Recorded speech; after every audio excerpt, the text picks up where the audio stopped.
The easiest thing I've done was to get out from under the labels and to live the life that I live. The most difficult thing I've ever done was to believe that I can do it.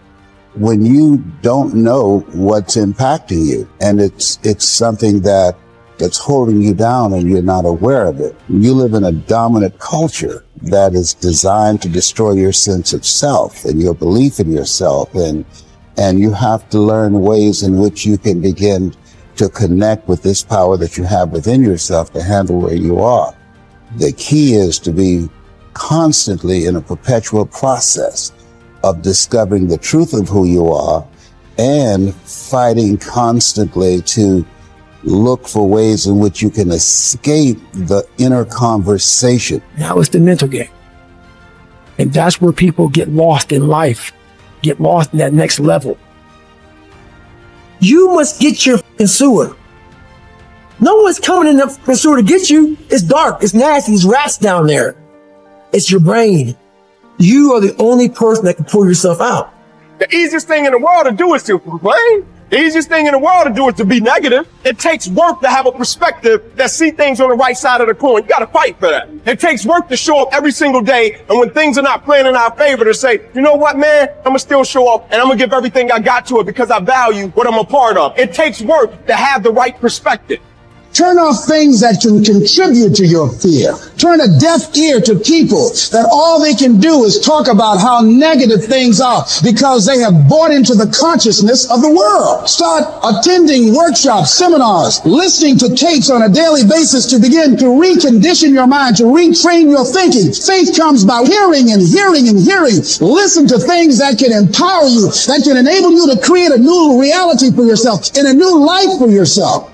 Develop the interior core where it doesn't matter if people call you crazy. One of the things limiting you from your income, your impact, a world-class life. You care too much about what people think about you.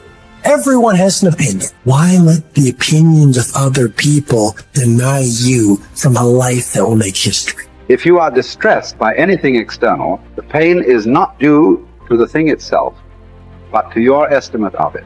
And this you have the power to revoke at any moment. To Epictetus, all external events are determined by fate and are thus beyond our control, but we can accept whatever happens calmly and dispassionately.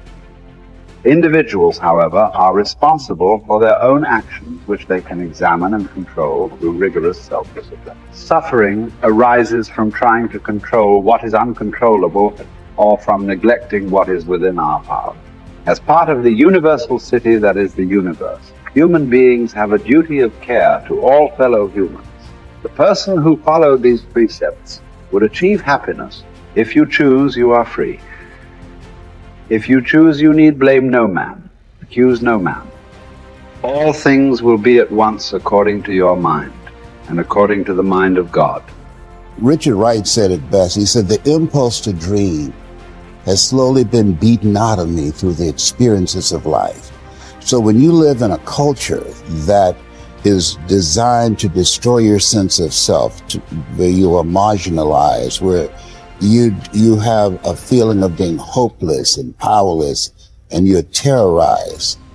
I remember going downtown with my mother, and I saw a water fountain. I think I was about 5 years old, and I ran and I drank from the water fountain. All of a sudden, she grabbed me by the neck and said, don't you ever do that again, and start punching me in the back of my head and my face, and got me down on the ground, was punching me relentlessly. And I said, Mama, please, it's me, Mama, it's me, with this crazed look in her eyes. And then a white policeman came, and he had a nightstick in his hand. He was hitting it in his left hand. Oh. He said, okay, all right, you beat that little nigger boy enough. Now, I won't have to beat him with this nightstick. And he walked away laughing. And my mother broke down and started crying and saying, Leslie, I'm so sorry. I'm so sorry. I said, Mama, why'd you beat me like that? He said, these water fountains are for white only, son. And if that cop had hit me with his nightstick, he would have to kill me. I fought him till he killed me, and I left you and your brothers and sisters by themselves to raise themselves. I'm so sorry. And the book called Learned Optimism, Seligman talk about the fact that between ages 0 and 5, we determine what's available to us and what's not available to us. And so that was a defining moment. I knew there are certain things I could not do, certain places I could not go. They used to have signs on Miami Beach that said Jews, dogs, and coloreds not allowed.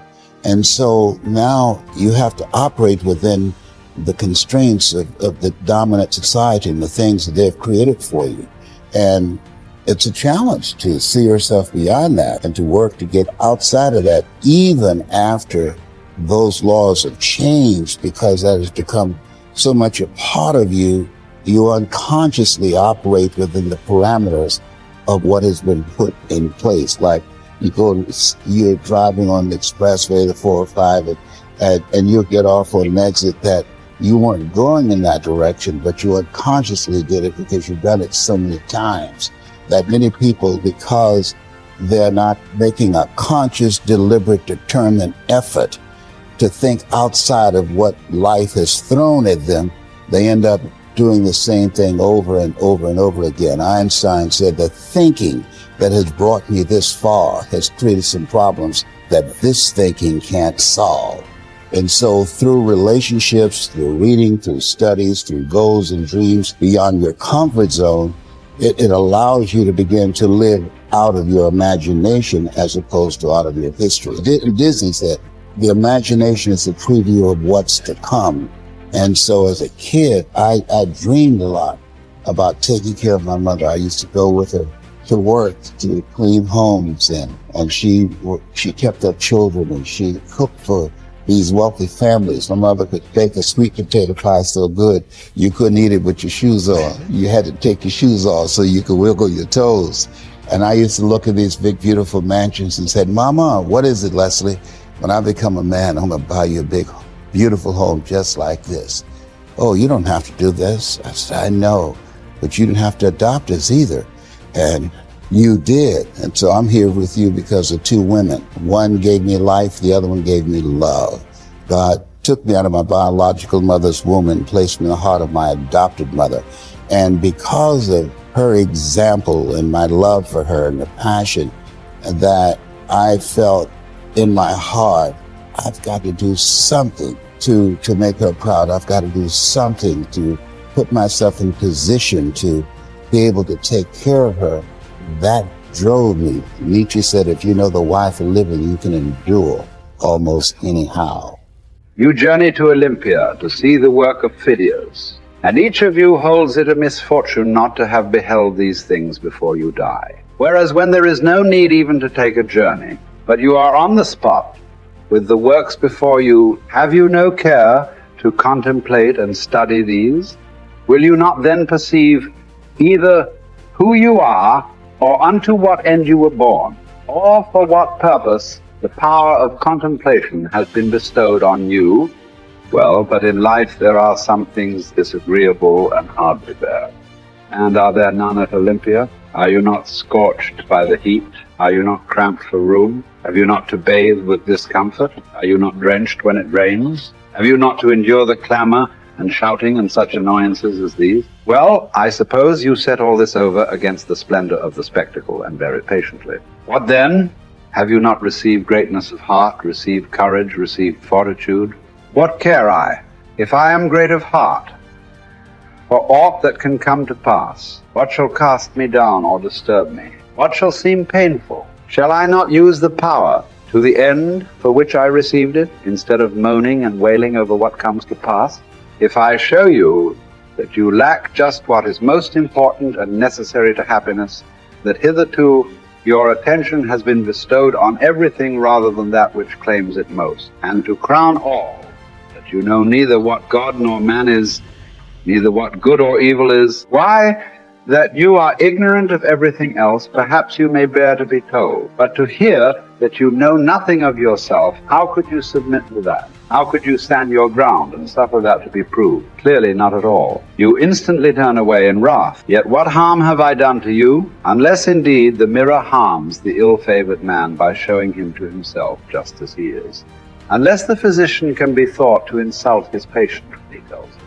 Friend, do you suppose there is nothing wrong with you? While you have a fever, eat nothing today, and drink only water, yet no one says, what an insufferable insult. Whereas if you say to a man, your desires are inflamed, your instincts of rejection are weak and low, your aims are inconsistent, your impulses are not in harmony with nature, your opinions are rash and false, he forthwith goes away and complains that you have